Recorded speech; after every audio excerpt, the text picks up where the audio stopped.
On episode 427 of the 40 Plus Fitness podcast, we meet Dr. Patricia Selassie and discuss her book, Aging Brilliantly: How to Eat, Move, Rest, and Socialize Your Way to Long Life. You can find the full show notes for this episode at 40plusfitnesspodcast.com/427.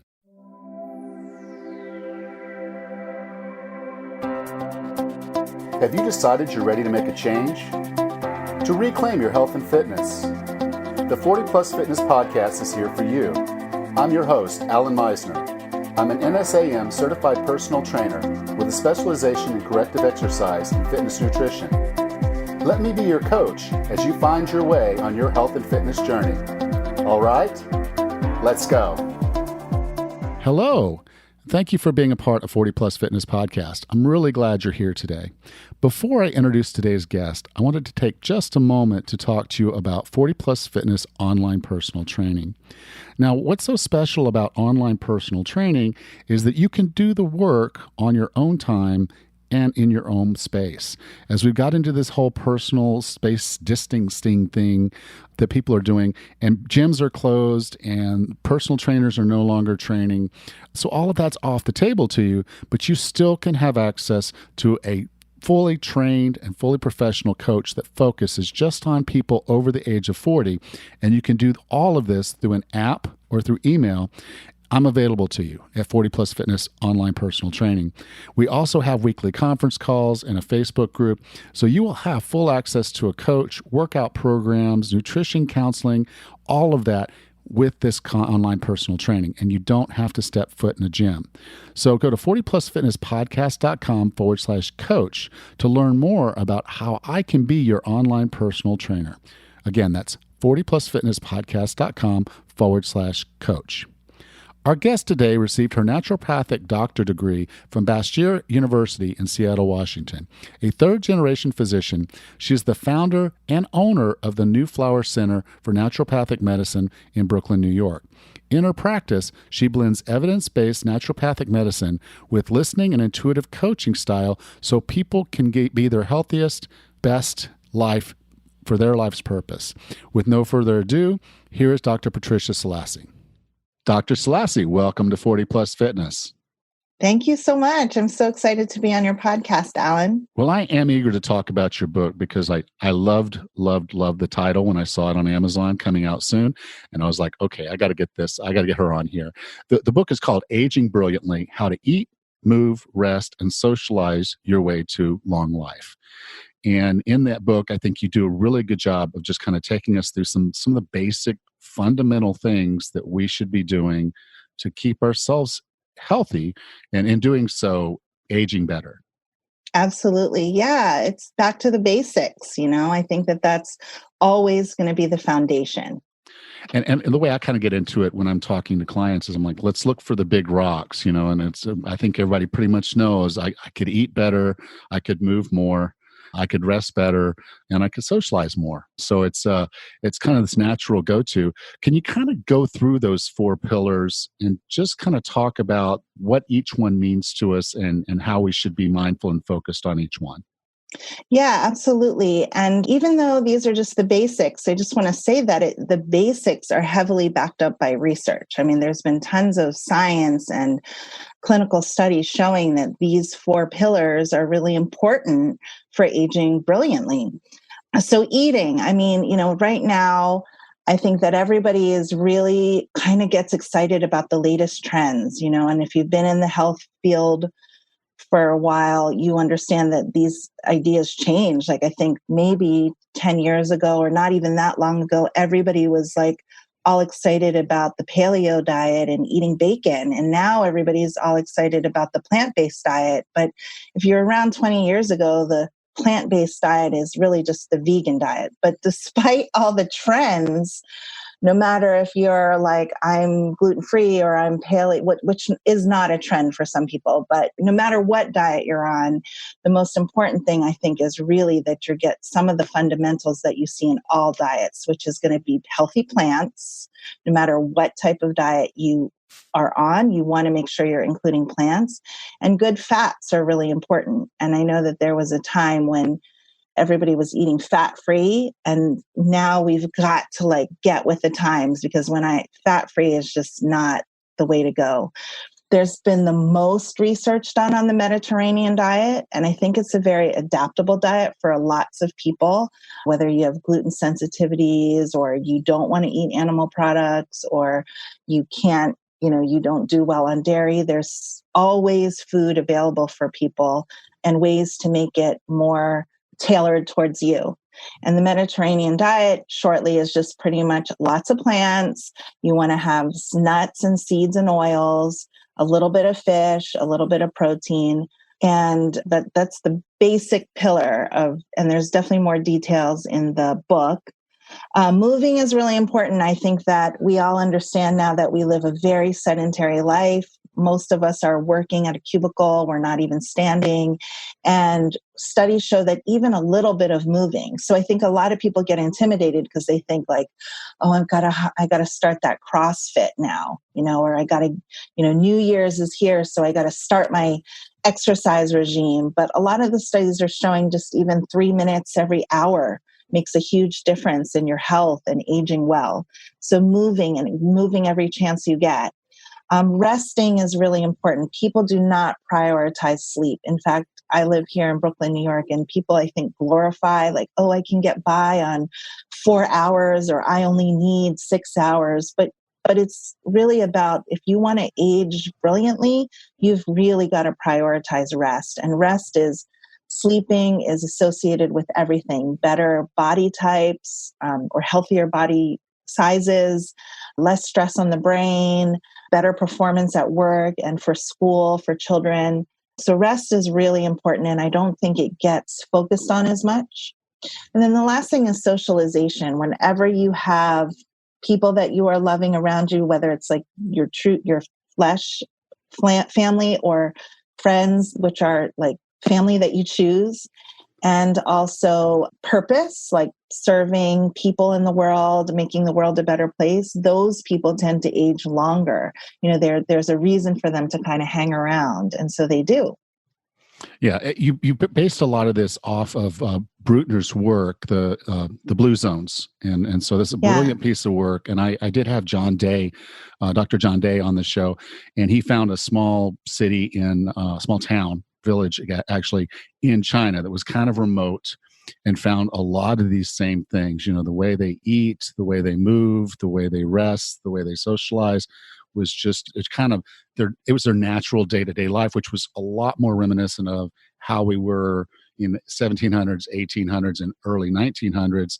And then automobiles and transportation of food and industrialization of our food kind of put us on this path of moving kind of away from that. And I think that's why we're seeing a lot of the issues that we're seeing today, is because we're just not really applying these 4 pillars in our life on a daily basis. No, and just like you mentioned, industrialization of food and agriculture, there's also things that we've introduced in our lives that were not there in the 1800s, like smartphones and electricity and computers and things like that are sort of keeping us attached to the desk, so, and getting us off our natural rhythms. We can be looking at a smartphone way into the wee hours of the night and then realize later it's, oh my gosh, it's 2:30 a.m. I hear that a lot. So we forget about that we're human and we have natural basic needs that we need to make sure we're incorporating into our life. Yes. Now, the Mediterranean diet you mentioned, and I think this is really, really important because, like you said, there's a lot of push, and most of them, the way I term them is they're elimination diets. When you kind of break down a vegan diet or a carnivore diet or paleo diet or keto, all of these diets are basically focusing on one type of food and de-emphasizing the other foods and saying, okay, you shouldn't eat this. Yeah, that's a really good point. And you can eat really crap food and be a vegan. You eat really crap food and be a carnivore. Interestingly enough, if you're not paying attention, because, it drives me nuts when they're like, oh, I'm just going to eat bacon for 30 days. And I'm like, okay, you'll lose some weight because you'll get tired of eating bacon. But beyond that, is that Is that really going to help you age well? Is that really going to give you the nutrition that your body needs to be healthy? And maybe losing weight is something that's kind of important to you. The doctor's told you need to do that. And if this helps you do that, that's great. But you have to go back to something that's generally sustainable. And that's the one thing that kind of comes out in the science over and over again, is that the Mediterranean diet is effectively one of those diets that you can stick to, because people did eat that way and have eaten that way for centuries. Now, the interesting thing about the Mediterranean diet that I think is misinterpreted, this doesn't mean go eat at the Olive Garden every day. Yeah. It's slightly different. Now, you briefly touched on the Mediterranean diet. Could we dive just a little bit deeper into kind of the background for, these folks they're living longer and they're getting a lot of heart healthy natural ingredients. Can you kind of talk about that a little bit? Yeah, sure. And I just want to comment on what you're saying, that a lot of people, you hear about these amazing results that they get from like, oh, I went on this X diet, like the keto diet is a great example. And you're right. It's pretty much eliminating products that might not be so great for us, like things made from flour, which doesn't really have a lot of life in it. And suddenly, they lose a lot of weight. But it is honestly a hard diet to sustain. And the Mediterranean diet is a diet that's very easy for most people to sustain. It's just a matter of making sure it's very inclusive. You've got to include a lot of these foods. So I think that the foundation, like I said, is plants. There's a lot of all kinds of plants. I mean, you've got your leafy greens, you want your foods from the brassica family, like the broccoli and the cauliflower and the chards and, other foods like that have been shown in some of these blue zones to really be healthy for us, like tomatoes and eggplants and things like fava beans and all kinds of beans, lots of these cultures that live where they've got people living to 100 are eating lots of beans and all different kinds, black beans in Nicaragua and fava beans around the Mediterranean and even soybeans in Japan. So that's really important. There's lots of olive oil used in the Mediterranean, and I think olives in general have very healthy properties for us. They're very strong antioxidants. They even has antimicrobial and antiviral properties, or at least the olive leaves. And the fat is really a sustainable oil. Like it helps us. It's a sustainable oil, and it also helps us as humans to sustain our blood sugars. It helps balance out our blood sugars. And it's a really good fat, especially you just want to make sure you don't cook on high heat. There's other things like grass-fed butter, for example, is considered a good fat, and also from close to around the Mediterranean. Meat, and animal protein is also consumed, but not not these big quarter pound burgers. It's more like it's part of a meal that includes many other foods. Also, even sardines and fish and even eggs, but in smaller amounts, but it is included in the diet. Lots of spices, I think, are really important. And yeah, I think that you're right. When we think of the Mediterranean diet, we might just think, oh, this means pizza, around Italy, or lots of flour products. But there is so much processing. And the American idea of a pasta is a little bit different than how it is in the Mediterranean. They're served much smaller proportions, and there's a variety of other foods, and variety is really the key. Yeah. And one of the other things that I will say about most of the countries that are around the Mediterranean area is they eat differently than we do. And what I mean by that is a meal is an event. Yeah. They don't go to dinner and eat and scarf down a pizza and then go watch Netflix. They meet up, they start socializing, and they might have a beer, but they're going to sit down and they're just going to start socializing. And then there'll be kind of some olives will be put out, so maybe some cheese, a little bit of this and a little bit of that. They'll sit there and nibble, and then the main course will come out. And they'll work through that, but they're spending most of their time talking and chewing and listening and getting along and socializing and de-stressing from the day. And then They might have a glass of wine, maybe two, but usually just a glass. And then they might have a light, refreshing fruit or something for dessert. And then boom, they're done. I mean, that's their meal. Right. But that meal took 2 hours, maybe two and a half. And, Right. and because it's a part of their social environment of building. So it's not, the meal is not just to scarf down enough food to feel full. It's intended to be a part of a social structure. So I think, you look at the four pillars, we don't often think of how related each and every one of these are. We have to eat to move. We should socialize while we're eating.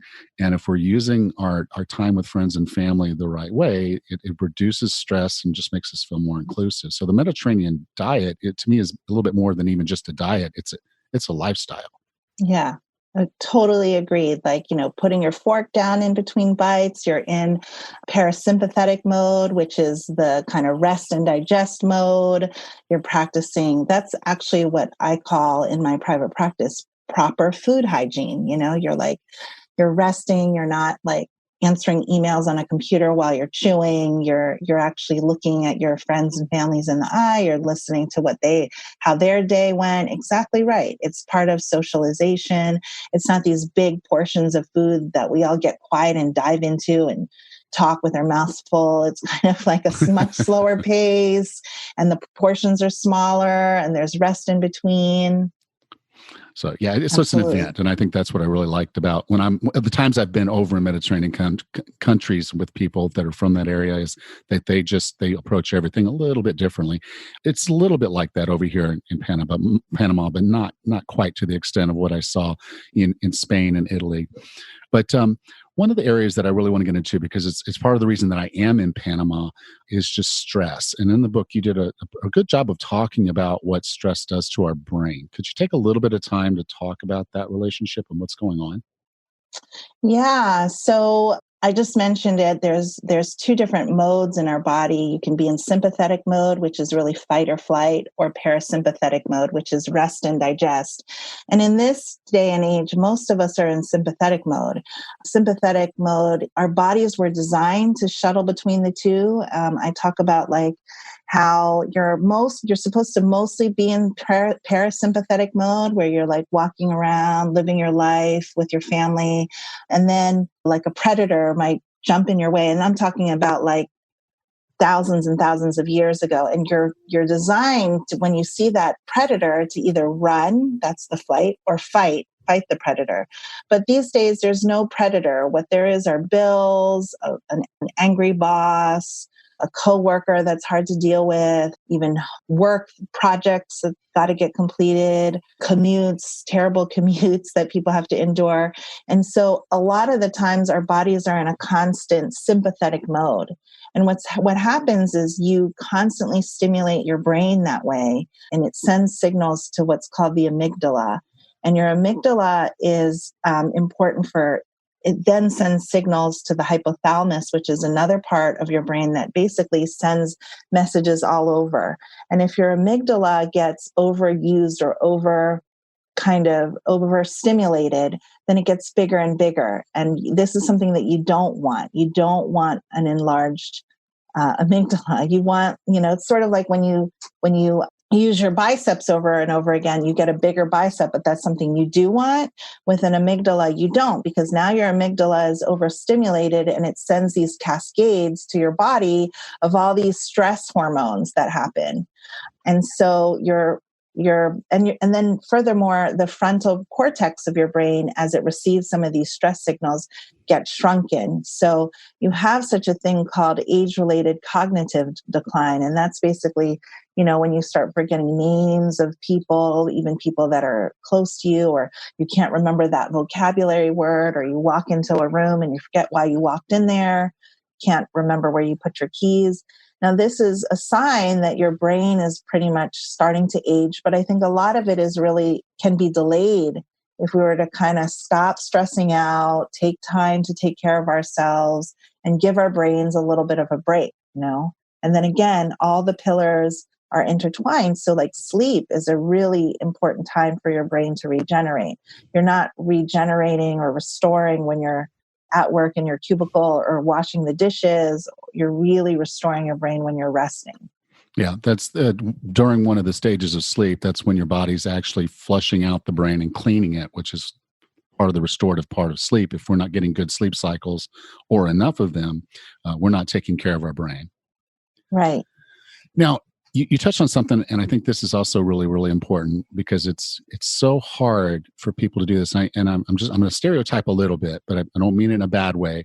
I think women have always been the caretakers of people, and as a result, so they're taking care of the children, they're taking care of the home, they're taking care of, and they a lot of times it's very, very difficult to take that step back.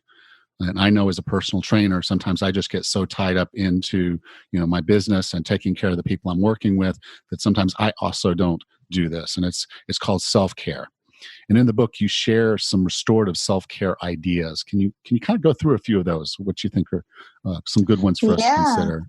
Yeah, I totally relate to that. I mean, I'm a woman, I have 5 children, I have a private practice. And a lot of times, and I talk about this in the book, that I get caught up in, oh, I don't have time to prep a meal. I don't have time to, drink a glass of water right now and be running to the bathroom. I have these children to take care of. I have my patients.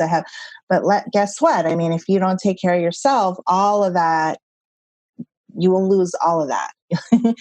So you've got to prioritize yourself. And it doesn't mean that you have to stop everything and move to Panama, though that is a really good, that I would highly recommend that. But if you can't manage that right now, I mean, there's a couple little tips that you can do. Like, for example, water is so important. You could savor a big glass of water. That's something that I do first thing in the morning before anybody else gets up, is I make sure I drink a certain amount of ounces of water and I savor it. And I really think about how this is, hydrating me and giving me life. There's other things that you can do to just squeeze in a little self-care, like a bath versus a shower. It might take you maybe 10, 15 minutes more, but it can, your muscles under the hot water, it really lets go. You know what I mean? And then if you put some magnesium salts in there, you're adding some nutrients that can help relax your muscles. And it's alone time. It's me time. It's like there's nobody that can really bother you. You can lock yourself up in the bathroom. Going out in nature, I think, is a huge one. Even, I live in a city, so I'm either in my office or in the subway or in a car or in a building. But even just going out to a park, a green space, and even just for 3 minutes, 3 to 10 minutes, it doesn't have to be long. Of course, the more time you can spend in nature, the better.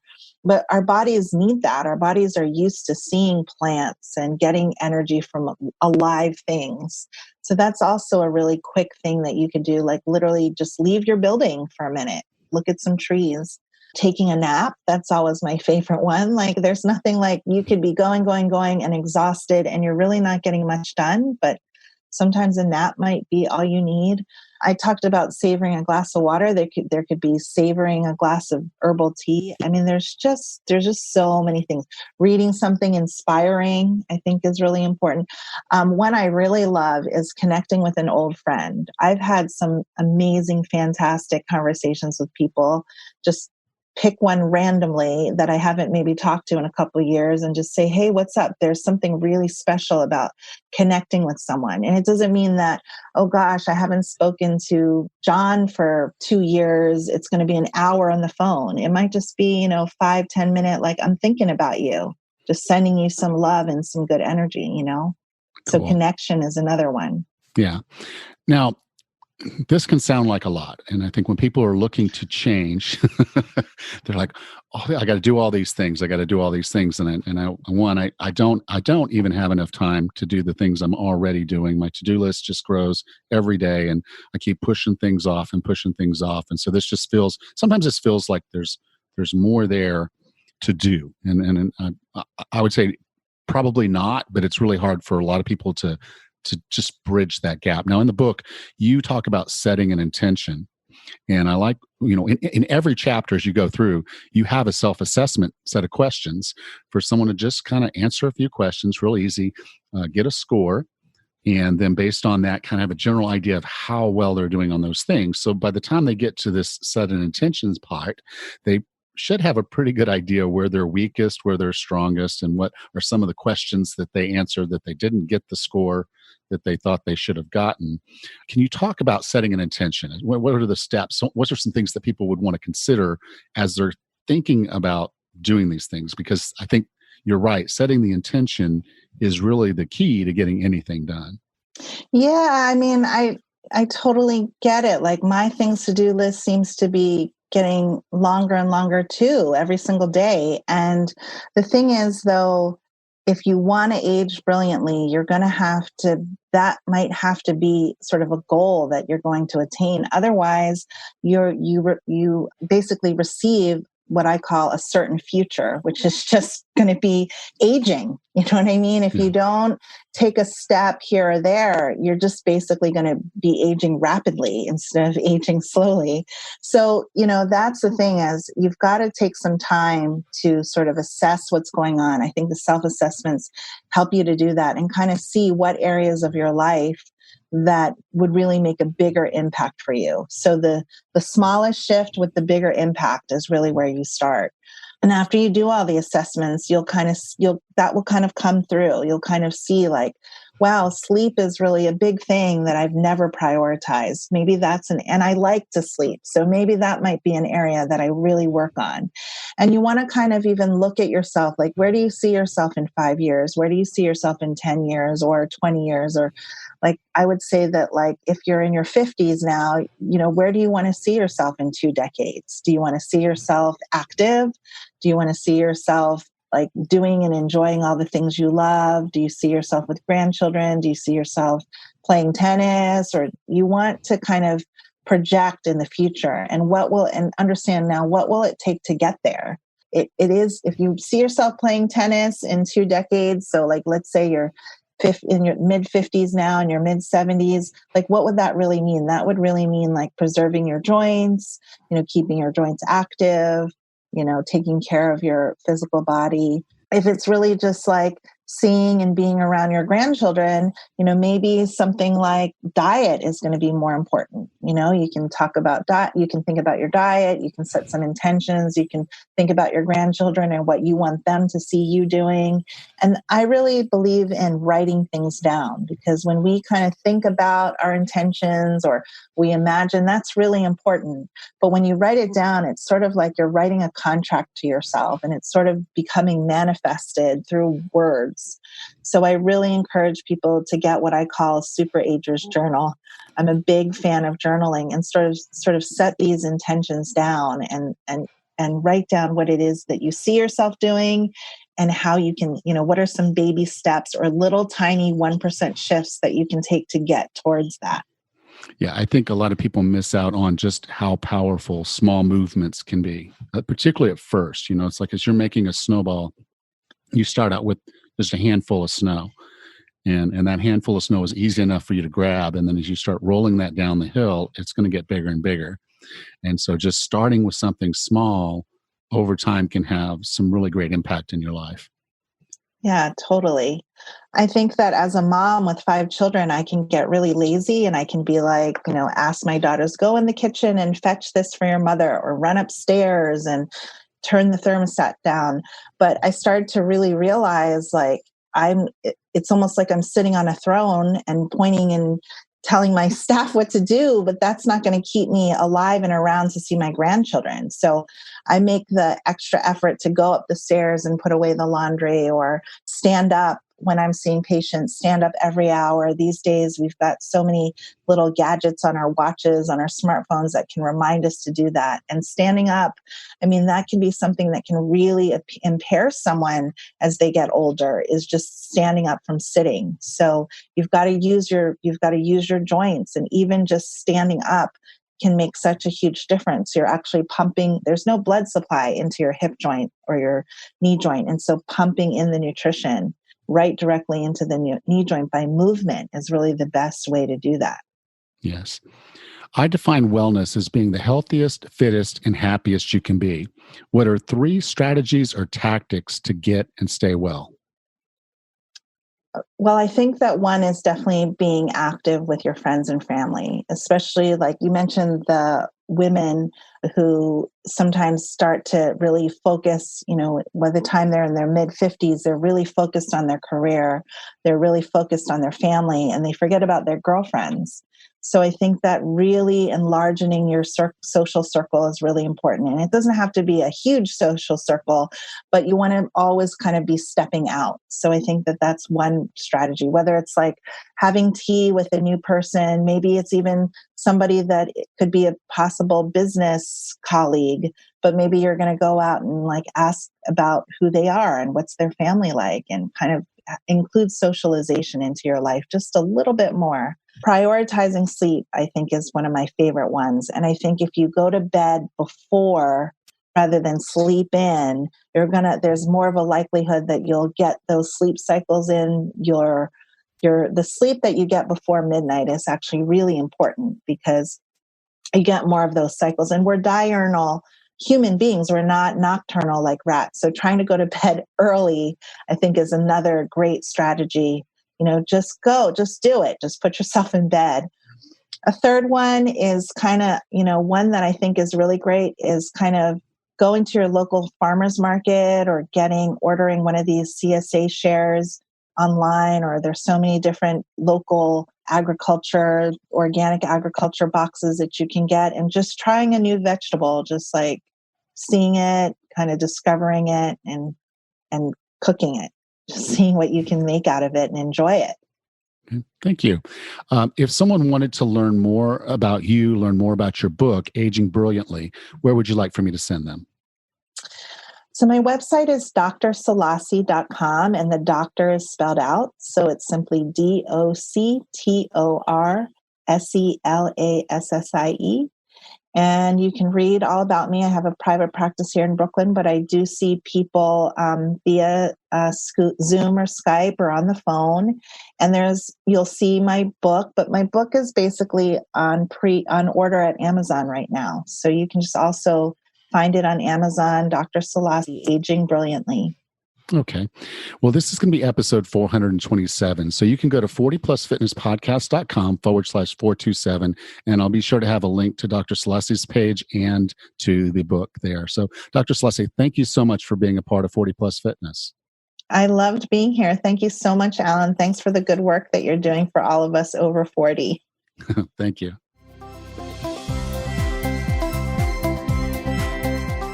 Now, before you go away, I wanted to remind you to go check out 40 Plus Fitness online personal training at 40plusfitnesspodcast.com/coach. With online personal training, you have full access to a coach, just like you would in the gym. You have a supportive group of people, just like you would if you were part of a group at a gym. So it's everything you need to get healthy and fit. You just don't have to have the gym. I have body weight workouts, resistance band workouts, all of that in an app, easy for you to access. We can go through, set your goals, get you moving in the right direction, answer all of your questions. We have conference calls, like I said, Facebook groups, all of that available to you at 40plusfitnesspodcast.com/coach. Join our coaching program, get results. Next time on the 40 Plus Fitness Podcast, we meet Dallas Hartwig and discuss his book, The 4 Seasons Solution, the groundbreaking new plan for feeling better, living well, and powering down our always-on lives. Until then, have a happy and healthy week.